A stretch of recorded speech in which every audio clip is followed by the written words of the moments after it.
ಸರ್ವೇಭ್ಯೋ ನಮಃ. ನಾನು ಗಣಪತಿ ಹೆಗಡೆ, ಸಂಸ್ಕೃತ ಅಧ್ಯಾಪಕ, ಹಿಮಾಂಶು ಜ್ಯೋತಿಕಲಾ ಪೀಠ, ಮಲ್ಲೇಶ್ವರಂ, ಬೆಂಗಳೂರು. ವಿಜಯದಶಮಿಯ ಈ ಸುಸಂದರ್ಭದಲ್ಲಿ ಎಲ್ಲ ವಿದ್ಯಾರ್ಥಿಗಳಿಗೂ ಅನುಕೂಲವಾಗಲಿ ಎಂದು ನಾನು ಆನ್ಲೈನ್ ಪಾಠವನ್ನು ಪ್ರಾರಂಭ ಮಾಡುತ್ತಿದ್ದೇನೆ. ವಕ್ರತುಂಡ ಮಹಾಕಾಯ ಕೋಟಿ ಸೂರ್ಯ ಸಮಪ್ರಭಾ ನಿರ್ವಿಘ್ನಂ ಕುರು ಮೇ ದೇವ ಸರ್ವಕಾರ್ಯೇಷು ಸರ್ವದಾ. ಸರಸ್ವತಿ ನಮಸ್ತುಭ್ಯಂ ವರದೆ ಕಾಮರೂಪಿಣಿ ವಿದ್ಯಾರಂಭಂ ಕರಿಷ್ಯಾಮಿ ಸಿದ್ಧಿರ್ಭವತು ಮೇ ಸದಾ. ಈಗ ನನ್ನ ಮಗ ವಿಕಾಸ್ ಹೆಗಡೆ ಗಣೇಶ ಸ್ತುತಿಯನ್ನು ಮಾಡಲಿದ್ದಾನೆ.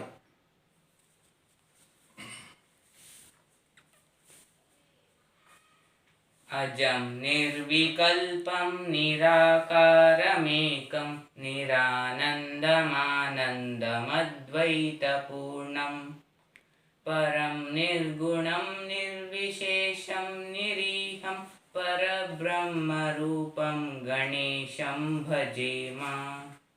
ಪರಬ್ರಹ್ಮರೂಪಂ ಗಣೇಶಂ ಭಜೇಮ. ಗುಣಾತೀತಮಾನಂ ಚಿದಾನಂದರೂಪಂ ಚಿದಾಭಾಸಕಂ ಸರ್ವಗಮ್ಯಾನಗಮ್ಯಂ ಮುನಿಧ್ಯೇಯಮಾಕಾಶರೂಪಂ ಪರೇಶಂ ಪರಬ್ರಹ್ಮರೂಪಂ ಗಣೇಶಂ ಭಜೇಮ.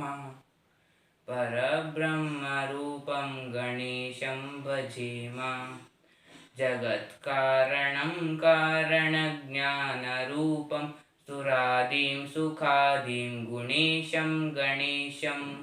ಜಗದ್ವ್ಯಾಪಿನಂ ವಿಶ್ವವಂದ್ಯಂ ಸುರೇಶಂ ಪರಬ್ರಹ್ಮರೂಪಂ ಗಣೇಶಂ ಭಜೇಮ. ಪರಬ್ರಹ್ಮರೂಪಂ ಗಣೇಶಂ ಭಜೇಮ. ಧನ್ಯವಾದಗಳು. ಪ್ರಿಯ ಛಾತ್ರಾಹ, ಮೊದಲಿಗೆ ನಾನು ಸಂಸ್ಕೃತಂ ಅಂದರೆ ಏನು, ಅದರ ಮಹತ್ವವೇನು ಎನ್ನುವುದನ್ನು ಈಗ ವಿವರಿಸುತ್ತೇನೆ. ಸಂಸ್ಕೃತಂ ಅಂದರೆ ಸಮ್ಯಕ್ ಕೃತಂ, ಚೆನ್ನಾಗಿ ಮಾಡಲ್ಪಟ್ಟಿದ್ದು ಎಂದು ಅರ್ಥ. ಅಂದರೆ ಹೆಸರಿನಲ್ಲಿಯೇ ಇದೆ. ಸಂಸ್ಕೃತ ಅಂದರೆ ವೆಲ್ ಡನ್, ಸಮ್ಯಕ್ ಕೃತಂ ಸಂಸ್ಕೃತಂ. ಸಂಸ್ಕೃತ ಭಾಷೆಗೆ ಸುರಭಾರತಿ, ಸುರಸರಸ್ವತಿ, ದೇವಭಾಷಾ, ಅಮರಭಾರತಿ ಇತ್ಯಾದಿ ಹೆಸರುಗಳಿವೆ. ಸಂಸ್ಕೃತವನ್ನು ಓದಿದರೆ ನಾವು ಎಲ್ಲ ಭಾಷೆಗಳಲ್ಲಿಯೂ ಸಹ ಮಹತ್ವಪೂರ್ಣವಾದ ಬದಲಾವಣೆಯನ್ನು, ಇಂಪ್ರೂವ್ಮೆಂಟನ್ನು ಕಾಣಬಹುದು. ಸಂಸ್ಕೃತವು ಮದರ್ ಆಫ್ ಆಲ್ ಲ್ಯಾಂಗ್ವೇಜಸ್, ಸರ್ವ ಭಾಷಾಣಾಂ ಜನನಿ ಸಂಸ್ಕೃತ ಭಾಷಾ ಎಂದು ಕರೆಯುತ್ತೇವೆ. ಹಾಗಾಗಿ ಈ ದೇವಭಾಷೆಯ ಮಹತ್ವವನ್ನು ತಿಳಿದುಕೊಂಡು ಸಂಸ್ಕೃತವನ್ನು ಓದುತ್ತಿರುವ ಎಲ್ಲ ವಿದ್ಯಾರ್ಥಿಗಳಿಗೂ ನಾನು ಧನ್ಯವಾದಗಳನ್ನು ಸಮರ್ಪಿಸುತ್ತೇನೆ. ಈ ಸುಸಂದರ್ಭದಲ್ಲಿ ಸಂಸ್ಕೃತವನ್ನು ನಾವು ಬರೀ ಅಂಕಗಳನ್ನು ಗಳಿಸುವುದಕ್ಕಾಗಿಯೇ ತೆಗೆದುಕೊಳ್ಳಬೇಕಾಗಿಲ್ಲ. ಸಂಸ್ಕೃತದಿಂದ ಹಲವಾರು ಪ್ರಯೋಜನಗಳಿವೆ. ಈ ರಾಮಾಯಣ, ಮಹಾಭಾರತ, ವೇದ, ಉಪನಿಷತ್ತು, ಪುರಾಣಗಳು ಪ್ರತಿಯೊಂದೂ ಸಹ ಸಂಸ್ಕೃತದಲ್ಲಿಯೇ ಇರುವುದನ್ನು ನಾವು ಕಾಣುತ್ತೇವೆ. ಹೀಗೆ ಸಂಸ್ಕೃತವನ್ನು ಮಹತ್ವ ತುಂಬ ಅಪಾರವಾದದ್ದು. ಸಂಸ್ಕೃತವನ್ನು ಓದುವುದರಿಂದ ನಮ್ಮ ಸಂಸ್ಕೃತಿಯೂ ಸಹ ಜಾಗೃತವಾಗುತ್ತೆ. ನಮ್ಮ ಭಾರತೀಯ ಸಂಸ್ಕೃತಿಯನ್ನು ಎತ್ತಿ ಹಿಡಿಯಬೇಕಾದರೆ ಸಂಸ್ಕೃತವನ್ನು ನಾವು ಓದಬೇಕಾದದ್ದು ನಮ್ಮೆಲ್ಲರ ಆದ್ಯ ಕರ್ತವ್ಯ. ಪ್ರತಿನಿತ್ಯ ನಾವು ಹಲವಾರು ಸ್ತೋತ್ರಗಳನ್ನು ಓದುತ್ತೇವೆ. ಅದನ್ನು ನಾವು ಅರ್ಥವತ್ತಾಗಿ ಅರ್ಥವನ್ನು ತಿಳಿದು ಹೇಳುವುದರಿಂದ ಇನ್ನೂ ಹೆಚ್ಚು ಪ್ರಯೋಜನವನ್ನು ಕಾಣಬಹುದು, ಇನ್ನೂ ಅರ್ಥಪೂರ್ಣವಾಗುತ್ತದೆ. ಆದ್ದರಿಂದ ನಾವು ಸಂಸ್ಕೃತವನ್ನು ಓದಬೇಕಾದದ್ದು ಅದು ನಮ್ಮ ಆದ್ಯ ಕರ್ತವ್ಯವಾಗಿದೆ. ಮೊದಲಿಗೆ ನಾನು 8ನೇ ತರಗತಿಯ ಸಂಸ್ಕೃತ ಭಾಷೆಯಲ್ಲಿರುವ ಪ್ರಥಮ ಪಾಠ ಅಂದರೆ ಅಕ್ಷರಾಭ್ಯಾಸದಿಂದನೇ ಶುರು ಮಾಡುತ್ತಾ ಇದ್ದೀನಿ. ಮೊದಲನೇ ಪಾಠ ಸ್ವರಾಹ ವರ್ಣಾಹ. ಪ್ರಥಮಃ ಪಾಠ ವರ್ಣಾಹ. ವರ್ಣಾಹ ಅಂದರೆ ಇಲ್ಲಿ ವರ್ಣಃ ಎನ್ನುವುದಕ್ಕೆ ಎಂಬ ಪದಕ್ಕೆ ಎರಡು ಅರ್ಥಗಳಿವೆ. ಮೊದಲನೆಯದು ಅಕ್ಷರ ಅಂತ, ಇನ್ನೊಂದು ಜಾತಿ ಅಂತ, ಇನ್ನೊಂದು ಬಣ್ಣ ಅಂತ ಅರ್ಥ ಇದೆ. ಸಂಸ್ಕೃತ ಭಾಷೆಯಲ್ಲಿ ವರ್ಣ ಅನ್ನೋದಕ್ಕೆ ಬಣ್ಣ ಅಂತಲೂ ಅರ್ಥ ಇದೆ, ಅಕ್ಷರಂ ಅಂತಲೂ ಅರ್ಥ ಇದೆ, ಅದೇ ರೀತಿ ಜಾತಿ ಅನ್ನುವ ಅರ್ಥವೂ ಕೂಡ ಇದೆ. ಆದ್ದರಿಂದ ಇಲ್ಲಿ ಈ ಅಧ್ಯಾಯದಲ್ಲಿ ಅಕ್ಷರಾಣಿ ಅಂತ ಹೇಳಬೇಕು. ವರ್ಣಾಹ ಅಂದರೆ ವರ್ಣಃ ವರ್ಣವು ವರ್ಣಾಹ, ಪುಲ್ಲಿಂಗ ಪ್ರಥಮ ವಿಭಕ್ತಿ ಬಹುವಚನದಲ್ಲಿ ಇದೆ. ವರ್ಣಾಹ ಅಂದರೆ ಅಕ್ಷರಾಣಿ ಅಂತ ಅರ್ಥ. ಇಂಗ್ಲೀಷಲ್ಲಿ ಆಲ್ಫಾಬೆಟ್ಸ್ ಅಂತ ಕರೀತೀವಿ.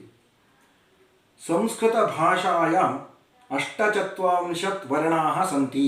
ಸಂಸ್ಕೃತ ಭಾಷೆಯಲ್ಲಿ 48 ಅಕ್ಷರಗಳಿವೆ. In Sanskrit language 48 letters are there. ತೇಷು ತ್ರಯಃ ಪ್ರಕಾರಾಃ.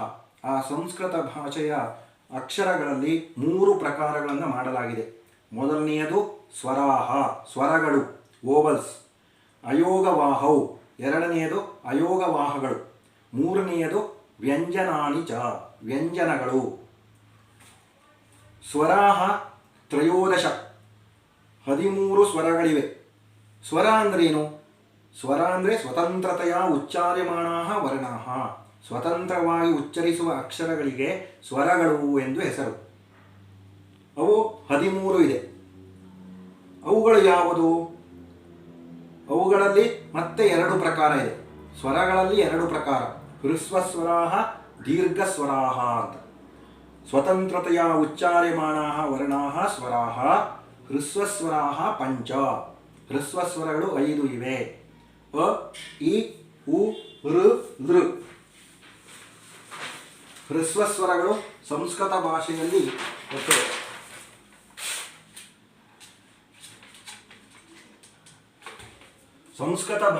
ಹ್ರಸ್ವಸ್ವರಗಳು ಒಟ್ಟು 5 ಪಂಚ. ಅ, ಇ, ಉ, ಋ, ಲೃ. ಅ, ಇ, ಉ, ಋ, ಲೃ. ಉಳಿದ ಅಕ್ಷರಗಳನ್ನು ದೀರ್ಘಸ್ವರಗಳು ಎಂದು ಕರೆಯುವರು. ಹ್ರಸ್ವಸ್ವರ ಅಂದ್ರೇನು? ಒಂದು ಮಾತ್ರಾಕಾರದಲ್ಲಿ ಉಚ್ಚರಿಸುವ ಅಕ್ಷರಗಳು. ಏಕಮಾತ್ರಾಕಾಲೇನ ಉಚ್ಚಾರ್ಯಮಾಣಾಹ ವರ್ಣಾಹ ಹ್ರಸ್ವಸ್ವರಾಹ. ಅಂದರೆ ಇದನ್ನು ಅತ್ಯಂತ ಕಡಿಮೆ ಸಮಯದಲ್ಲಿ ನಾವು ಪ್ರೊನೌನ್ಸ್ ಮಾಡೋದಕ್ಕೆ ಸಾಧ್ಯತೆ ಇದೆ. ಆಮೇಲೆ ದೀರ್ಘಸ್ವರಾಹ 2 ಮಾತ್ರಾಕಾರದಲ್ಲಿ ಉಚ್ಚರಿಸುವ ಅಕ್ಷರಗಳು. ದ್ವಿಮಾತ್ರಾಕಾಲೇನ ಉಚ್ಚಾರ್ಯಮಾಣಾಹ ವರ್ಣಾಹ ದೀರ್ಘಸ್ವರಾಹ. ಅವು ಯಾವುದು? ಅವು ಒಟ್ಟು 8 ಇದೆ. ದೀರ್ಘಸ್ವರಾಹ ಅಷ್ಟ. ಆ, ಈ, ಉ, ಋ, ಎ, ಐ, ಓ, ಔ. ಇವು ದೀರ್ಘಸ್ವರಗಳು 8. ಅಂ ಮತ್ತು ಅಹವನ್ನು ಅನುಸ್ವಾರ, ವಿಸರ್ಗ, ಅಯೋಗವಾಹಗಳು ಅಂತ ಕರೆಯುತ್ತೇವೆ. ಆಮೇಲೆ ವ್ಯಂಜನಾನಿ. ವ್ಯಂಜನಗಳು ಅಂದ್ರೇನು? ಇಂಗ್ಲೀಷಲ್ಲಿ ಕಾನ್ಸನೆಂಟ್ಸ್ ಅಂತ ಕರಿತೀವಿ. ಅದು 33 ಇದೆ. ವ್ಯಂಜನಾನಿ ತ್ರಯಸ್ತ್ರಿಂಶತ್. ವ್ಯಂಜನಗಳು ಅಂದರೆ ಅರ್ಧ ಮಾತ್ರಾಕಾಲೇನ ಉಚ್ಚಾರ್ಯಮಾಣಃ ವರ್ಣಃ ವ್ಯಂಜನಂ. ನೋಡಿ, ಪುಸ್ತಕದಲ್ಲಿ ಕೊಟ್ಟಿದ್ದಾರೆ, ಅರ್ಧ ಮಾತ್ರಾಕಾಲೇನ ಉಚ್ಚಾರ್ಯಮಾಣಃ ವರ್ಣಃ. ಅರ್ಧ ಮಾತ್ರಾಕಾರದಲ್ಲಿ ಉಚ್ಚರಿಸುವ ಅಕ್ಷರಗಳಿಗೆ ವ್ಯಂಜನಗಳು ಅಂತ ಕರಿತೀವಿ. ಅತ್ರ ಪ್ರಧಾನತೆಯ 2 ವಿಭಾಗೌ ಸ್ತಃ. ಇಲ್ಲಿ ಪ್ರಮುಖವಾಗಿ 2 ಪ್ರಕಾರಗಳಿವೆ. ವರ್ಗೀಯ ವ್ಯಂಜನಾನಿ, ಅವರ್ಗೀಯ ವ್ಯಂಜನಾನಿ.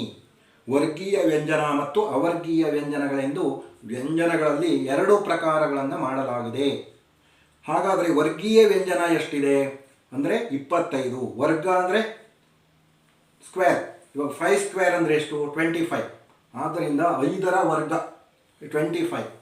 ಕ, ಚ, ಟ, ತ, ಪ ವರ್ಗಗಳು. ಕವರ್ಗ, ಚವರ್ಗ, ಟವರ್ಗ, ತವರ್ಗ, ಪವರ್ಗ. ಕ, ಚ, ಟ, ತ, ಪ ವರ್ಗೀಯ ವರ್ಗಗಳು ಅಂತ ಕರಿತೀವಿ. ಪ್ರತಿಯೊಂದು ಗುಂಪಿನಲ್ಲಿ 5 ಅಕ್ಷರಗಳಿರೋದ್ರಿಂದ ಅವು ವರ್ಗೀಯ ವ್ಯಂಜನಗಳು ಒಟ್ಟು 25 ಇದೆ. ವರ್ಗೀಯ ವ್ಯಂಜನಗಳು ಕ, ಖ, ಗ, ಘ, ಞ, ಚ, ಛ, ಜ, ಝ, ಞ, ಟ, ಠ, ಡ, ಢ, ಣ, ತ, ಥ, ದ, ಧ, ನ, ಪ, ಫ, ಬ, ಭ, ಮ. ಇವಿಷ್ಟು ವರ್ಗೀಯ ವ್ಯಂಜನಗಳು 25 ಇವೆ. ಆ ವರ್ಗೀಯ ವ್ಯಂಜನಗಳಲ್ಲಿ ಅಲ್ಪ ಪ್ರಾಣಗಳು, ಮಹಾಪ್ರಾಣಗಳು ಮತ್ತು ಅನುನಾಸಿಕಗಳು ಅಂತ ನಾವು 3 ಪ್ರಕಾರವನ್ನು ಮಾಡ್ತೀವಿ. ಇವಾಗ ಕ, ಚ, ಟ, ತ, ಪ, ಗ, ಜ, ಡ, ದ, ಬ, ङ, ಞ, ಣ, ನ, ಮ, ಯ, ರ, ಲ, ವ. ಇವು ಅಲ್ಪ ಪ್ರಾಣಗಳು. ಅಲ್ಪ ಪ್ರಾಣ ಅಂದರೆ ಕಡಿಮೆ ಉಸಿರಿನಿಂದ ಉಚ್ಚರಿಸುವ ಅಕ್ಷರಗಳು. ಅಲ್ಪ ಪ್ರಾಣ ಅಂದರೆ ಹೆಸರಲ್ಲೇ ಇದೆ, ಆ ವರ್ಡಲ್ಲೇ ಇದೆ ಮೀನಿಂಗು. ಅಲ್ಪ ಅಂದರೆ ಕಡಿಮೆ ಅಂತ ಅರ್ಥ. ಪ್ರಾಣ ಅಂದರೆ ಉಸಿರು, ಗಾಳಿ. ಅವುಗಳನ್ನು ನಾವು ಉಚ್ಚರಿಸುವಾಗ ಕಡಿಮೆ ಗಾಳಿ ಆಚೆ ಬರೋದ್ರಿಂದ ಅಲ್ಪ ಪ್ರಾಣಗಳು ಅಂತ ಹೆಸರು. ಯಸ್ಯ ವರ್ಣಸ್ಯ ಉಚ್ಚಾರಣೆ ಅಲ್ಪ ಪ್ರಾಣ ಪರ್ಯಾಪ್ತ ಭವತಿ ಸಹ ಅಲ್ಪ ಪ್ರಾಣ. ಯಾವ ಅಕ್ಷರಗಳನ್ನು ನಾವು ಉಚ್ಚರಿಸುವಾಗ ಕಡಿಮೆ ಗಾಳಿ ಸಾಕಾಗುತ್ತೋ ಅದನ್ನು ಅಲ್ಪ ಪ್ರಾಣ ಎಂದು ಕರೆಯುತ್ತೇವೆ. ವರ್ಗಾಣಂ ಪ್ರಥಮ ತೃತೀಯ ಪಂಚಮ ಅಕ್ಷರಾಣಿ ಅವರ್ಗೀಯಾಣಿ ಆದ್ಯಾನಿ ಚತ್ವಾರಿ ಅಕ್ಷರಾಣಿ ಚ. ವರ್ಗಾಣಂ ಪ್ರಥಮ ತೃತೀಯ, ವರ್ಗಗಳ ಪ್ರಥಮ ತೃತೀಯ ಪಂಚಮ ಅಕ್ಷರಗಳು ಅಂದರೆ 15 ಮತ್ತು ಯರ ಲವ 15 4 19. ಈ 19 ಅಕ್ಷರಗಳನ್ನು ಅಲ್ಪ ಪ್ರಾಣಗಳು ಎಂದು ಕರೆಯುತ್ತೇವೆ. ಮಹಾಪ್ರಾಣಗಳು ಅಂದರೆ ಯಸ್ಯ ವರ್ಣಸ್ಯ ಉಚ್ಚಾರಣೆ ಅಧಿಕ ಪ್ರಾಣ ಅಪೇಕ್ಷತೆ ಸಹ ಮಹಾಪ್ರಾಣ. ಯಾವ ಅಕ್ಷರಗಳನ್ನು ಉಚ್ಚರಿಸಲು ಹೆಚ್ಚಿಗೆ ಗಾಳಿಯ ಅವಶ್ಯಕತೆ ಇದೆಯೋ ಅದನ್ನು ಪ್ರೊನೌನ್ಸ್ ಮಾಡುವ ಹೆಚ್ಚು ಗಾಳಿ ಆಚೆ ಬರೋದರಿಂದ ಅದನ್ನು ಮಹಾಪ್ರಾಣ ಅಂತ ಕರಿತೀವಿ. ಅವು ವರ್ಗಾಣಂ ದ್ವಿತೀಯ ಚತುರ್ಥ ಅಕ್ಷರಾಣಿ ಅವರ್ಗೀಯಾಣಿ ಅಂತಿಮಾನಿ ಚತ್ವಾರಿ ಅಕ್ಷರಾಣಿ. ಈ ವರ್ಗಗಳ 2 ಮತ್ತು 4ನೆಯ ಸಾಲಿನಲ್ಲಿರುವುದು ಮತ್ತು ಅವರ್ಗೀಯ ವ್ಯಂಜನದ ಶ ಶ ಸ ಹ ಕೊನೆಯ 4 ಅಕ್ಷರಗಳು ಅಂದರೆ 14 ಅಕ್ಷರಗಳನ್ನು ಮಹಾಪ್ರಾಣ ವ್ಯಂಜನಾನಿ ಎಂದು ಕರೆಯುತ್ತೇವೆ. ಮಹಾಪ್ರಾಣ ವ್ಯಂಜನಗಳು ಎಂದು ಕರೆಯುತ್ತೇವೆ. ಆಮೇಲೆ ಅನುನಾಸಿಕಾನಿ ಅಂತ ಬರುತ್ತೆ. ಅನುನಾಸಿಕ ಅಂದರೆ ನ ವರ್ಗೀಯ ವ್ಯಂಜನಗಳ ಕೊನೆಯ 5 ಅಕ್ಷರಗಳು. ಪಂಚಮ ವರ್ಣ ವರ್ಗೀಯ ವ್ಯಂಜನ ವರ್ಗಾಣ ಪಂಚಮ ಅಕ್ಷರಾಣಿ ಅನುನಾಸಿಕಾನಿ ಇತಿ ಕಥ್ಯಂತೆ. ಅನುನಾಸಿಕಗಳು ಅಂದರೆ ಮೂಗಿನ ಸಹಾಯದಿಂದ ಉಚ್ಚರಿಸುವ ಅಕ್ಷರಗಳು ಅನುನಾಸಿಕಗಳು. ನಾಸಿಕ ಅಂದರೆ ಮೂಗು ಅಂತ ಅರ್ಥ. ಮೂಗಿನ ಸಹಾಯದಿಂದ ಉಚ್ಚರಿಸುವ ಅಕ್ಷರಗಳಿಗೆ ಅನುನಾಸಿಕ ಅಂತ ಕರೆಯುತ್ತೇವೆ. ಅವುಗಳು ಒಟ್ಟು 5 ಇವೆ. ಅವರ್ಗೀಯ ವ್ಯಂಜನ 8, ಅಷ್ಟ ಅವರ್ಗೀಯ ವ್ಯಂಜನಾನಿ ಅಷ್ಟ ಯರಲವ ಶ ಶ ಸಹ. ಅನುನಾಸಿಕಾನಿ 5 ನ ನ ನ ನ ಮ. ಈಗ ಪುಟ ಸಂಖ್ಯೆ 3ರಲ್ಲಿ ಇನ್ನೊಂದು ವ್ಯಂಜನಗಳನ್ನು ಇನ್ನೊಂದು ರೀತಿಯಲ್ಲಿ ಹೇಗೆ ವಿಭಾಗಿಸುವುದು ಎನ್ನುವುದನ್ನು ನೋಡೋಣ. ಕರ್ಕಶ ವ್ಯಂಜನಾನಿ ಮೃದು ವ್ಯಂಜನಾನಿ. ಕರ್ಕಶ ವ್ಯಂಜನಾನಿ ಅಂದ್ರೇನು? ವರ್ಗೀಯ ವ್ಯಂಜನಗಳ ಮೊದಲ 2 ಅಕ್ಷರಗಳು ಅಂದರೆ ಕ ಖ ಚ ಛ ಟ ಠ ತ ಥ ಪ ಫ. ವರ್ಗೀಯ ವ್ಯಂಜನಗಳ ಮೊದಲ 2 ಅಕ್ಷರಗಳು ಮತ್ತು ಅವರ್ಗೀಯ ವ್ಯಂಜನದ ಶ ಶ ಸ ಶ ಶ ಸ ಈ 3 ಅಕ್ಷರಗಳು ಅಂದರೆ 13 ಅಕ್ಷರಗಳನ್ನು ಕರ್ಕಶ ವ್ಯಂಜನಗಳು ಎಂದು ಕರೆಯುತ್ತೇವೆ. ಅದೇ ರೀತಿಯಾಗಿ ಮೃದು ವ್ಯಂಜನಗಳು ಅಂದರೆ ವರ್ಗೀಯ ವ್ಯಂಜನದ ಕೊನೆಯ 3 ಅಕ್ಷರಗಳು ಅಂದರೆ 15 ಆದವು ಮತ್ತು ಯರ ಲವ ಅವರ್ಗೀಯ ವ್ಯಂಜನದಲ್ಲಿ ಮೊದಲ 4 ಇವುಗಳನ್ನು ಮೃದು ವ್ಯಂಜನಾನಿ ಸಾಫ್ಟ್ ಕಾನ್ಸನೆಂಟ್ಸ್. ಕರ್ಕಶ ವ್ಯಂಜನ ಅಂದರೆ ಹಾರ್ಡ್ ಕಾನ್ಸನೆಂಟ್ಸ್, ಮೃದು ವ್ಯಂಜನಾನಿ ಅಂದರೆ ಸಾಫ್ಟ್ ಕಾನ್ಸನೆಂಟ್ಸ್ ಅಂತ ಕರೆಯುತ್ತೇವೆ. ಒಟ್ಟು 33 ವ್ಯಂಜನಗಳಿವೆ. ಸಂಸ್ಕೃತ ಭಾಷೆಯಲ್ಲಿ 33 ವ್ಯಂಜನಗಳು ಹಾಗೂ 13 ಸ್ವರಗಳು, 2 ಅಯೋಗವಾಹಗಳು. ಇನ್ನು ಮಾಹೇಶ್ವರ ಸೂತ್ರಗಳ ಬಗ್ಗೆ ಸ್ವಲ್ಪ ತಿಳಿದುಕೊಳ್ಳೋಣ. ಮಾಹೇಶ್ವರ ಸೂತ್ರ ಎಂದು ಯಾಕೆ ಕರೆಯುತ್ತೇವೆ ಎಂದರೆ ಮಹೇಶ್ವರನಿಂದ ಬಂದಂತಹ ಸೂತ್ರಗಳಾದ್ದರಿಂದ ಇದನ್ನು ಮಾಹೇಶ್ವರ ಸೂತ್ರ ಎಂದು ಕರೆಯುತ್ತೇವೆ. ಒಮ್ಮೆ ಶಿವನು ನೃತ್ಯ ಮಾಡುವಾಗ, ತಾಂಡವ ನೃತ್ಯ ಮಾಡುವಾಗ 14 ರೀತಿಯಾಗಿ ಆ ಡಮರನ್ನು ನುಡಿಸುತ್ತಾರೆ. ಆ ಡಮರುವಿನ ನಾದವೇ ಈ ಮಾಹೇಶ್ವರ ಸೂತ್ರಗಳಾಗಿ ಬಂದವು. ಆ ಡಮರಿನ ಧ್ವನಿಯೇ ಮಾಹೇಶ್ವರ ಸೂತ್ರ ರೂಪದಲ್ಲಿ ಬಂದವು ಎಂಬ ಕಥೆಯನ್ನು ನಾವು ಇತಿಹಾಸದಿಂದ ತಿಳಿದುಕೊಳ್ಳುತ್ತೇವೆ. ಅಂತಹ 14 ರೀತಿಯ ಧ್ವನಿಗಳನ್ನು ಮಾಹೇಶ್ವರ ಸೂತ್ರದಲ್ಲಿ ಸನಕಾದಿ ಮಹರ್ಷಿಗಳು ಬರೆದಿಟ್ಟಿದ್ದಾರೆ. ಅದನ್ನೇ ಪಾಣಿನಿಯೂ ಸಹ ತನ್ನ ಗ್ರಂಥದಲ್ಲಿ ಉಲ್ಲೇಖಿಸಿದ್ದಾನೆ. ಅವು ಯಾವುವು ಎಂದು ತಿಳಿದುಕೊಳ್ಳೋಣ. ಐ ಉಣ್, ಎ ರುಲ್ ರಕ್, ಎ ಓಂ, ಐ ಔಚ್, ಹಯವರಟ್, ಲಣ್, ಞಮಗಣನಂ, ಜಭಣ್, ಘಡದಶ್, ಜಬಗಡದಶ್, ಕಪಚಟತ್ತ ಚಟತೌ, ಕಪಳ್, ಶಶಸರ್, ಹಲ್. ಇನ್ನೊಮ್ಮೆ ಓದ್ತೀನಿ. ಐ ಉಣ್, ರುಲ್ ರಕ್, ಎ ಓಂ, ಐ ಔಚ್, ಹಯವರಟ್, ಲಣ್, ಞಮಗಣನಂ, ಜಭಣ್, ಘಡದಶ್, ಜಬಗಡದಶ್, ಕಪಚಟತ ಚಟತೌ, ಕಪೈ, ಶಶಸರ್, ಹಲ್. ಇದು ಮಾಹೇಶ್ವರ ಸೂತ್ರಗಳು. ಅಂದರೆ ಈ ಮಾಹೇಶ್ವರ ಸೂತ್ರಗಳಿಂದಲೇ ಸಂಸ್ಕೃತ ವರ್ಣಮಾಲೆ ಉಂಟಾಯಿತು. ಸಂಸ್ಕೃತ ವರ್ಣಮಾಲೆಯ ಎಲ್ಲ ಅಕ್ಷರಗಳನ್ನು ನಾವು ಈ ಮಾಹೇಶ್ವರ ಸೂತ್ರದಲ್ಲಿ ಕಾಣಬಹುದು. ಆದ್ದರಿಂದ ಇದು ತುಂಬ ಮುಖ್ಯವಾದಂತಹ ವಿಷಯ. ವಿದ್ಯಾರ್ಥಿಗಳು ಇದನ್ನು ಕಂಠಪಾಠ ಮಾಡಬೇಕು. ಮಹೇಶ್ವರ ತಾಗತಾನಿ ಏತಾನಿ ಮಾಹೇಶ್ವರ ಸೂತ್ರಾಣಿ. ಮಹೇಶ್ವರನಿಂದ ಈ ಸೂತ್ರಗಳು ಬಂದದ್ದರಿಂದ ಮಾಹೇಶ್ವರ ಸೂತ್ರಗಳು ಎಂಬ ಹೆಸರಿದೆ. ಏತೈ ಸೂತ್ರೈ ಅಚ್ ಹಲ್ ಅಕ್ ಇಕ್ ಯಣ್ ಇತ್ಯಾದಯ ಪ್ರತ್ಯಾಹಾರ ಕ್ರಿಯಂತೆ. ಈ ಮಾಹೇಶ್ವರ ಸೂತ್ರಗಳಿಂದ ಅಚ್ ಹಲ್ ಅಕ್ ಇಕ್ ಯಣ್ ಮುಂತಾದ ಪ್ರತ್ಯಾಹಾರಗಳು ಉಂಟಾಗಿವೆ. ಹಾಗಂದ್ರೆ ಏನು? ಪ್ರತ್ಯಾಹಾರಗಳು ಅಂದರೆ ಇವಾಗ ಅಚ್ ಅಂದರೆ ಅದಿಂದ ಚವರೆಗಿನ ಅಕ್ಷರಗಳು. ಅಚ್ ಐ ಒನ್ ರುಲ್ ರಕ್ ಅಂತ ಇದೆಯಲ್ವಾ, ಅ ಇ ಉ ಋ ಋ ಇವು 5 ಅಕ್ಷರಗಳು. ಅಕ್ ಅಚ್ ಅಚ್ ಅಂದರೆ ಅದಿಂದ ಚವರೆಗಿನ ಅಕ್ಷರ. ಅ ಇ ಉ ಋ ಋ ಎ ಓ ಐ ಔ. ಅಂದರೆ ಅದಿಂದ ಚವರೆಗಿನ ಅಕ್ಷರ. ಪ್ರತಿ ಸೂತ್ರದ ಕೊನೆಯ ಅಕ್ಷರವನ್ನು ನಾವು ಕನ್ಸಿಡರ್ ಮಾಡಬಾರ್ದು. ಆವಾಗ ಕರೆಕ್ಟಾಗಿ ಅಚ್ ಅಂದರೆ ಸ್ವರಗಳು ಅಂತ ಗೊತ್ತಾಗುತ್ತೆ. ಹಲ್ ಅಂದರೆ ಹದಿಂದ ಲವರೆಗಿನ ಅಕ್ಷರ. ಹಯವರಟ್ ಅಂತ 5ನೇ ಸೂತ್ರ ಇದೆಯಲ್ವಾ, ಹಯವರಟ್ ಹದಿಂದ ಆರಂಭವಾಗಿ ಲಾಸ್ಟಲ್ಲಿ ಹಲ್ ಅಂತ ಬರುತ್ತೆ. ಲಕಾರದವರೆಗಿನ ಎಲ್ಲ ಅಕ್ಷರಗಳು ವ್ಯಂಜನಗಳು. ಅದಕ್ಕೆ ಹಲ್ ಅಂದರೆ ವ್ಯಂಜನಗಳು, ಹದಿಂದ ಲವರೆಗಿನ ಅಕ್ಷರಗಳು ಎಂದು ತಿಳಿಯಬೇಕು. ಅದೇ ರೀತಿ ಅಕ್ ಅಕ್ ಅಂದರೆ ಐ ಒನ್ನಿಂದ ರುಲ್ ರ ಕವರೆಗಿನ ಅಕ್ಷರ. ಆಮೇಲೆ ಇಕ್ ಇಕ್ ಅಂದರೆ ಈದಿಂದ ಕದವರೆಗಿನ ಅಕ್ಷರಗಳನ್ನು ಇಕ್ ಅನ್ನೋ ಸಂಜ್ಞೆಯಿಂದ ಕರೆಯುತ್ತೇವೆ. ಅದೇ ಥರ ಎಣ್ ಯದಿಂದ ನವರೆಗೆ. ಹಯವರಟ್ಟಲ್ಲಿ ಯ ಇದೆ, ಆಮೇಲೆ ಲಣ್ಣಲ್ಲಿ ನ ಇದೆ. ಯ ರ ಲ ವ ಇವು ಎಣ್ಣು ಸಂಧಿಯಲ್ಲಿ ಬರುತ್ತೆ. ಇದು ಯ ವ ರ ಲ ಆದೇಶ ಆಗುತ್ತೆ. ಈ ರೀತಿ ಪ್ರತ್ಯಾಹಾರಗಳು ಸಹ ಈ ಮಾಹೇಶ್ವರ ಸೂತ್ರದಿಂದಲೇ ಉಂಟಾಗುತ್ತವೆ. ನಂತರ ಗುಣಿತಾಕ್ಷರಾಣಿ. ಗುಣಿತಾಕ್ಷರಾಣಿ ಅಂದರೆ ಏಕೇನ ವ್ಯಂಜನೇನ ಸಹ ಏಕಃ ಸ್ವರಃ ಸಂಗಚ್ಚತೆ ಚೇತ್ ತತ್ ಗುಣಿತಾಕ್ಷರಂ ಭವತಿ. ನೋಡಿ, ಇವಾಗ ಕ ಆಗಬೇಕು ಅಂದರೆ ಕ ಪ್ಲಸ್ ಅ, ಕಿ ಅಂದರೆ ಕ ಪ್ಲಸ್ ಇ, ಕ ಪ್ಲಸ್ ಉ, ಕ ಪ್ಲಸ್ ಋ, ಕ ಪ್ಲಸ್ ಎ, ಕ ಪ್ಲಸ್ ಓ, ಕ ಪ್ಲಸ್ ಅಂ.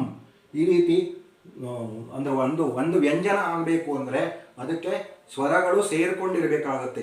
ಏಕೇನ ವ್ಯಂಜನೇನ ಸಹ ಏಕಃ ಸ್ವರಃ ಸಂಗಚ್ಚತೆ ಚೇತ್ ತತ್ ಗುಣಿತಾಕ್ಷರಂ ಭವತಿ. ಒಂದು ವ್ಯಂಜನದೊಂದಿಗೆ ಒಂದು ಸ್ವರವು ಸೇರಿದಾಗ ಅದು ಗುಣಿತಾಕ್ಷರ ಆಗುತ್ತೆ. ಅಂದರೆ ವ್ಯಂಜನಾಕ್ಷರಗಳಿಗೆ ಸ್ವರಗಳು ಸೇರಿದಾಗ ಗುಣಿತಾಕ್ಷರ ಆಗುತ್ತೆ. ಫಾರ್ ಎಕ್ಸಾಂಪಲು ಕ ಕ ಕಿ ಕಿ ಕು ಕು ಕೃ ಕೃ ಕೆ ಕೈ ಕೋ ಕೌ ಕಂ ಕಹ. ಅನಂತರ ಸಂಯುಕ್ತ ವರ್ಣಾಹ. ಸಂಯುಕ್ತ ವರ್ಣಾಹ ಅಂದ್ರೇನು? ಅನೇಕ ವ್ಯಂಜನ ಸಂಯೋಗ ಸಂಯುಕ್ತಾಕ್ಷರಂ ಭವತಿ. ಅನೇಕ ವ್ಯಂಜನಗಳು ಸೇರಿದಾಗ ಸಂಯುಕ್ತಾಕ್ಷರ ಆಗುತ್ತೆ. ಇವಾಗ ಒಂದೇ ವ್ಯಂಜನ ಇದ್ದರೆ ಸಂಯುಕ್ತಾಕ್ಷರ ಅಂತ ಕರೆಯೋದಿಲ್ಲ. ಒಂದಕ್ಕಿಂತ ಹೆಚ್ಚು 2 ಅಥವಾ 3 ಅಕ್ಷರಗಳು ವ್ಯಂಜನಗಳು ಸೇರಿದೆ, ಅಕ್ಷರ ಅಂದರೆ ಸ್ವರ ಅಲ್ಲ, ವ್ಯಂಜನಗಳು ಸೇರಿದ್ರೆ ಮಾತ್ರ ಸಂಯುಕ್ತಾಕ್ಷರ ಆಗುತ್ತೆ. ವ್ಯಂಜನಂ ಪ್ಲಸ್ ವ್ಯಂಜನಂ ಈಸ್ ಈಕ್ವಲ್ ಟು ಸಂಯುಕ್ತ ವರ್ಣ ಅಂತ ಕೊಟ್ಟಿದ್ದಾರೆ. ಇವಾಗ ಫಾರ್ ಎಕ್ಸಾಂಪಲ್ ಕುಕ್ಕುಟಃ ಅಂತ ಇದೆ. ಇಲ್ಲಿ ಕುಕ್ಕುಟಃ ಕು ಹೇಳುವಲ್ಲಿ ಕ ಮತ್ತು ಕ 2 ಕ ಇದೆ. ಆಮೇಲೆ ಆರ್ಯ ಹೇಳುವಲ್ಲಿ ರ ಮತ್ತು ಯ ಇದೆ. ವಿಘ್ನ ಹೇಳುವಲ್ಲಿ ಘ ಮತ್ತು ನ ಇದೆ. ನ್ಯಾಯ ಹೇಳುವಲ್ಲಿ ನ ಪ್ಲಸ್ ಯ ಇದೆ. ಉಷ್ಟ್ರ ಹೇಳುವಲ್ಲಿ ಶ ಟ, ಅಷ್ಟ ಹೇಳುವಲ್ಲಿ ಶ ಮತ್ತು ಟ ಇದೆ. ಜ್ಞಾನಂ ಹೇಳುವಲ್ಲಿ ಜ ಞ ಮತ್ತು 2 ಅಕ್ಷರ ಸೇರಿ ಜ್ಞ ಆಗಿದೆ. ಅದೇ ಥರ ದ್ರೌಪದಿ ಹೇಳುವಲ್ಲಿ ದ ಮತ್ತು ರ ಸೇರಿಕೊಂಡಿದೆ. ಆಮೇಲೆ ಇಂದ್ರ ಹೇಳುವಲ್ಲಿ ನ ಧ ರ 3 ವ್ಯಂಜನಗಳು ಸೇರಿಕೊಂಡಿವೆ. ಅದೇ ರೀತಿ ಉಷ್ಟ್ರ ಶ ಆಮೇಲೆ ಟ ಆಮೇಲೆ ರ ಇಷ್ಟು ಸೇರಿಕೊಂಡಿದೆ. ಈ ರೀತಿ 2 ಅಥವಾ ಅನೇಕ ವ್ಯಂಜನಗಳು ಸೇರಿದಾಗ ಸಂಯುಕ್ತ ವರ್ಣಗಳು ಆಗುತ್ತವೆ. ಕನ್ನಡದಲ್ಲಿ ಒತ್ತಕ್ಷರ ಅಂತ ನೀವು ಕರೀತೀರಿ, ಅದನ್ನು ಸಂಸ್ಕೃತದಲ್ಲಿ ಸಂಯುಕ್ತಾಕ್ಷರಾಣಿ ಅಂತ ಕರೆಯುತ್ತೇವೆ. ಇವಿಷ್ಟು ವರ್ಣಮಾಲೆಯ ಬಗ್ಗೆ. ಅಂದರೆ ಸ್ಥೂಲವಾಗಿ ಹೇಳಬೇಕು ಅಂದರೆ ಸಂಸ್ಕೃತ ಭಾಷೆಯಲ್ಲಿ ಒಟ್ಟು 48 ಅಕ್ಷರಗಳಿವೆ. ಅವುಗಳಲ್ಲಿ ಸ್ವರಗಳು 13, ಅಯೋಗವಾಹಗಳು 2, ವ್ಯಂಜನಗಳು 33. ಎಲ್ಲವನ್ನು ಸೇರಿಸಿದರೆ ಒಟ್ಟು 48 ಅಕ್ಷರಗಳು ಆಗುತ್ತವೆ. ಆಮೇಲೆ ವರ್ಗೀಯ ವ್ಯಂಜನಗಳು 25, ಅವರ್ಗೀಯ ವ್ಯಂಜನಗಳು 8, ಎರಡನ್ನು ಸೇರಿದರೆ 33. ಅಯೋಗವಾಹ ಅಂದರೆ ಅನುಸ್ವಾರ ಮತ್ತು ವಿಸರ್ಗ ಸೇರಿ ಅವು ಎರಡಿದೆ. ಒಟ್ಟು 33 + 13 + 2 48 ಅಕ್ಷರಗಳು. ಸಂಸ್ಕೃತ ಭಾಷೆಯಲ್ಲಿ 48 ಅಕ್ಷರಾಣಿ. ಇವಿಷ್ಟು ಮೊದಲನೆಯ ಪಾಠದ ಬಗ್ಗೆ ನಾನು ವಿವರಿಸಿದ್ದೇನೆ. ಇನ್ನು ಅಭ್ಯಾಸದ ಬಗ್ಗೆ ಸ್ವಲ್ಪ ಹೇಳುತ್ತೇನೆ. ಏಕವಾಕ್ಯೇನ ಉತ್ತರಂ ಲಿಖತ ಅಂತ ಇದೆ. ಒಂದು ವಾಕ್ಯದಲ್ಲಿ ಉತ್ತರ ಬರೆಯಿರಿ. ಸಂಸ್ಕೃತ ಭಾಷಾಯಾಂ ಕತಿ ವರ್ಣಾಃ ಸಂತಿ. ಸಂಸ್ಕೃತ ಭಾಷೆಯಲ್ಲಿ ಎಷ್ಟು ಅಕ್ಷರಗಳಿವೆ? ಸಂಸ್ಕೃತ ಭಾಷಾಯಾಂ 48 ಅಕ್ಷರಾಣಿ ಸಂತಿ. ಸಂಸ್ಕೃತ ಭಾಷೆಯಲ್ಲಿ ಒಟ್ಟು 48 ಅಕ್ಷರಗಳಿವೆ ಅಂತ ಬರೀಬೇಕು. 48.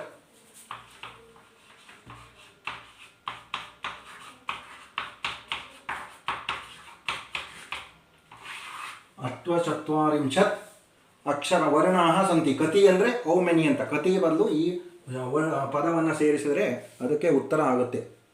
ಸ್ವರಾಹ ಕೆ. ಸ್ವರಗಳು ಯಾವುದು? ಸ್ವರಗಳು ಅಂದರೆ ಅ ಟು ಔ. ಅ ಆ ಇ ಈ ಉ ಊ ಋ ಋ ಲೃ ಎ ಐ ಓ ಔ. 13 ಸ್ವರಗಳ ಹೆಸರನ್ನು ಬರಿಬೇಕು. ಸ್ವರಾಹ ಕೆ. ಅನುನಾಸಿಕಾನಿ ಕಾನಿ. ಅನುನಾಸಿಕಗಳು ಅಂದರೆ ಯಾವುವು? ನ ಞ ಣ ನ ಮ. ವರ್ಗೀಯ ವ್ಯಂಜನದ ಕೊನೆಯ 5 ಅಕ್ಷರಗಳು ಅನುನಾಸಿಕಗಳು. ಅನುನಾಸಿಕಾನಿ ನ ಞ ಣ ನ ಮ ಅಂತ ಬರಿಬೇಕು. ವರ್ಗೀಯ ವ್ಯಂಜನಾನಿ ಕತಿ ಸಂತಿ. ವರ್ಗೀಯ ವ್ಯಂಜನಗಳು ಎಷ್ಟು ಇವೆ? ವರ್ಗೀಯ ವ್ಯಂಜನಾನಿ 25 ಅಂದರೆ 25 ಸಂತಿ. 25 ಅಂತ ಬರಿಬೇಕು. ಹೃಸ್ವಸ್ವರಾಹ ದೀರ್ಘಸ್ವರಾಹ ಚ ಕೆ. ಹೃಸ್ವಸ್ವರ ಮತ್ತು ದೀರ್ಘಸ್ವರಗಳು ಯಾವುವು? ಹೃಸ್ವಸ್ವರ ಅಂದರೆ ಅ ಇ ಉ ಋ ಲೃ. ದೀರ್ಘಸ್ವರಾಹ ಆ ಈ ಊ ಋ ಎ ಐ ಓ ಔ. ಈ ರೀತಿ ಹ್ರಸ್ವಸ್ವರ ದೀರ್ಘಸ್ವರಾಹ ಕೆ ಅಂತ ಆನ್ಸರನ್ನು ಬರೀಬೇಕು. ಗುಣಿತಾಕ್ಷರಂ ನಾಮ ಕಿಂ. ಗುಣಿತಾಕ್ಷರ ಅಂದ್ರೇನು? ಏಕೇನ ವ್ಯಂಜನೇನ ಸಹ ಏಕಃ ಸ್ವರಃ ಸಂಗಚ್ಚತೆ ಚೇತ್ ತತ್ ಗುಣಿತಾಕ್ಷರಂ ಭವತಿ. ಏಕೇನ ವ್ಯಂಜನೇನ ಸಹ ಏಕಃ ಸ್ವರಃ ಸಂಗಚ್ಚತೆ ಚೇತ್ ತತ್ ಗುಣಿತಾಕ್ಷರಂ ಭವತಿ ಅಂತ ಬರೀಬೇಕು. ವರ್ಣಾನಾಂ ಸಂಯೋಜನಂ ಕುರುತ. ಅಕ್ಷರಗಳನ್ನು ಸೇರಿಸಿ ಬರೆಯೋದು. ಸ್ವರ ಮತ್ತು ವ್ಯಂಜನವನ್ನು ಬಿಡಿಸಿ ಕೊಟ್ಟಿದ್ದಾರೆ, ಇಲ್ಲಿ ಸಪರೇಟ್ ಮಾಡಿಕೊಟ್ಟಿದ್ದಾರೆ, ಅದನ್ನು ಸೇರಿಸಿ ಬರೆಯಬೇಕು. ರ ಪ್ಲಸ್ ಆ ಪ್ಲಸ್ ಮ ಪ್ಲಸ್ ಆ ಪ್ಲಸ್ ಯ ಪ್ಲಸ್ ಅ ಪ್ಲಸ್ ನ ಪ್ಲಸ್ ಅ ಪ್ಲಸ್ ಮ. ರ ಪ್ಲಸ್ ಅಂದರೆ ರಾ ಅಂತು, ಮ ಪ್ಲಸ್ ಅಂದರೆ ಮ. ರಾಮಾಯಣಂ ಅಂತ ಬರಿಬೇಕು. ಆಮೇಲೆ ವ್ಯಂಜನಂ ವ್ಯಂಜನಾನಿ ವ್ಯಂಜನಾನಿ ಅಂತ ಬರಿಬೇಕು. ಆಮೇಲೆ ಅಯೋಗ ವಾಹೌ. ಅವರ್ಗೀಯ ಅಂತ ಬರಿಬೇಕು. ಅಕ್ಷರಂ ಈ ರೀತಿ ಬರಿಬೇಕು. ಅಕ್ಷರಂ ಅನ್ನೋದನ್ನು ಈ ರೀತಿ ಬರಿಬೇಕು. ಅಲ್ಪ ಪ್ರಾಣ ಪ್ರಾಣ ಅಕ್ಷರಾಣಿ ಪೃಥಕ್ ಕುರುತ. ಅಲ್ಪ ಪ್ರಾಣ ಮಹಾಪ್ರಾಣಗಳನ್ನು ಬಿಡಿಸಿ ಬರೆಯಿರಿ, ಸಪರೇಟ್ ಮಾಡಿ ಬರೀಬೇಕು. ಇವಾಗ ಧ ಅಂತ ಇದೆ ಮಹಾಪ್ರಾಣ, ಯಾಕೆಂದರೆ ಧ ಅಂತ ಹೇಳುವಾಗ ಹೆಚ್ಚು ಗಾಳಿ ಆಚೆ ಬರುತ್ತಲ್ವ. ಗ ಅಂದರೆ ಅಲ್ಪ ಪ್ರಾಣ, ಜ ಅಲ್ಪ ಪ್ರಾಣ, ಖ ಮಹಾಪ್ರಾಣ, ಟ ಅಲ್ಪ ಪ್ರಾಣ, ಥ ಮಹಾಪ್ರಾಣ, ಕ ಅಲ್ಪ ಪ್ರಾಣ, ಫ ಮಹಾಪ್ರಾಣ, ಝ ಮಹಾಪ್ರಾಣ, ಚ ಅಲ್ಪ ಪ್ರಾಣ, ಯ ಅಲ್ಪ ಪ್ರಾಣ, ಸ ಅಲ್ಪ ಪ್ರಾಣ. ಅದನ್ನು ಇಲ್ಲಿ ಬಾಕ್ಸಲ್ಲಿ ಬರೆದರೆ ಆಯಿತು. ಆಮೇಲೆ 4ನೇ ಮೇನು ವರ್ಣಾನ್ ಪೃಥಕ್ ಕೃತ್ವ ಲಿಖತ. ಅಕ್ಷರಗಳನ್ನು ಸ್ವರ ಮತ್ತು ವ್ಯಂಜನಗಳನ್ನು ಬಿಡಿಸಿ ಸಪರೇಟಾಗಿ ಬರೀಬೇಕು. ಬಾಲಕಃ ಅಂತ ಇದೆಯಲ್ವಾ, ಬ ಪ್ಲಸ್ ಆ ಪ್ಲಸ್ ಲ ಪ್ಲಸ್ ಅ ಪ್ಲಸ್ ಕ ಪ್ಲಸ್ ಅಹ. ಭವನಂ ಭ ಪ್ಲಸ್ ಅ ಪ್ಲಸ್ ವ ಪ್ಲಸ್ ಅ ಪ್ಲಸ್ ನ ಪ್ಲಸ್ ಮ ಭವನಂ. ಔಷಧಂ ಔ ಪ್ಲಸ್ ಶ ಪ್ಲಸ್ ಅ ಪ್ಲಸ್ ಧ ಪ್ಲಸ್ ಮ ಧ ಪ್ಲಸ್ ಅ ಪ್ಲಸ್ ಮ. ಶಕುಂತಲಾ ಶ ಪ್ಲಸ್ ಅ ಪ್ಲಸ್ ಕ ಪ್ಲಸ್ ಉ ಪ್ಲಸ್ ನ ಪ್ಲಸ್ ತ ಪ್ಲಸ್ ಅ ಪ್ಲಸ್ ಲ ಪ್ಲಸ್ ಆ ಶಕುಂತಲಾ. ಈ ರೀತಿ ಸ್ವರ ವ್ಯಂಜನ ಸಪರೇಟ್ ಬರೀಬೇಕು. ಮಹಾಭಾರತಂ ಅಂದರೆ ಮ ಪ್ಲಸ್ ಅ, ಹ ಪ್ಲಸ್ ಆ, ಭ ಪ್ಲಸ್ ಆ, ರ ಪ್ಲಸ್ ಅ, ತ ಪ್ಲಸ್ ಅ ಮತ್ತು ಮ. ವಾಸವದತ್ತ ವ ಪ್ಲಸ್ ಆ, ಸ ಪ್ಲಸ್ ಅ, ವ ಪ್ಲಸ್ ಅ, ದ ಪ್ಲಸ್ ಅ, ತ ತ ಪ್ಲಸ್ ಆ ವಾಸವದತ್ತ. ಈ ರೀತಿ ವ್ಯಂಜನ ಮತ್ತು ಸ್ವರಗಳನ್ನು ಪ್ರತಿ ಅಕ್ಷರದಿಂದ ನಾವು ಸಪರೇಟಾಗಿ ಬರೀಬೇಕು. ಈ ಮೇನ್ ಇವಿಷ್ಟು ಪ್ರಥಮ ಅಧ್ಯಾಯ. ಈ ಅವಧೇಯಾಂಶ ಅಂತ ಇದೆಯಲ್ವ, ಅದು ಎಕ್ಸ್ಟ್ರಾ ಇನ್ಫಾರ್ಮೇಷನ್ನು. ಅದನ್ನು ನಾನು ಮುಂದಿನ ತರಗತಿಗಳಲ್ಲಿ ಡಿಸ್ಕಸ್ ಮಾಡ್ತೀನಿ. ನೋಡಿ, ಈ ರೀತಿ ಸಂಸ್ಕೃತವನ್ನು ಮೊದಲಿಗೆ ಓದುವವರು ಇದನ್ನು 3-4 ಸಲ ಈ ಪಾಠವನ್ನು ಕೇಳಿಸ್ಕೊಂಡು ಅಭ್ಯಾಸ ಮಾಡಿದರೆ ಅವರಿಗೆ ತುಂಬ ಅನುಕೂಲ ಆಗುತ್ತೆ. ಯಾಕೆಂದರೆ ಶಾಲಾ ಕಾಲೇಜುಗಳು ಆರಂಭ ಆಗದೇ ಇರೋದರಿಂದ ಇದರ ಉಪಯೋಗವನ್ನು ತಾವೆಲ್ಲ ಪಡೆದು ನನ್ನ ಈ ಹೊಸ ಪ್ರಯತ್ನಕ್ಕೆ ತಮ್ಮ ಪ್ರೋತ್ಸಾಹ ಸಹಾಯ ಅವಶ್ಯಕವಾಗಿದೆ. ಆದ್ದರಿಂದ ತಾವೆಲ್ಲರೂ ಈ ಹೊಸ ಚಾನಲನ್ನು ಸಬ್ಸ್ಕ್ರೈಬ್ ಆಗಿ ಲೈಕ್ ಕೊಡಬೇಕೆಂದು ಈ ಮೂಲಕ ತಮ್ಮಲ್ಲಿ ವಿನಂತಿಸಿಕೊಳ್ಳುತ್ತೇನೆ. ಧನ್ಯವಾದ.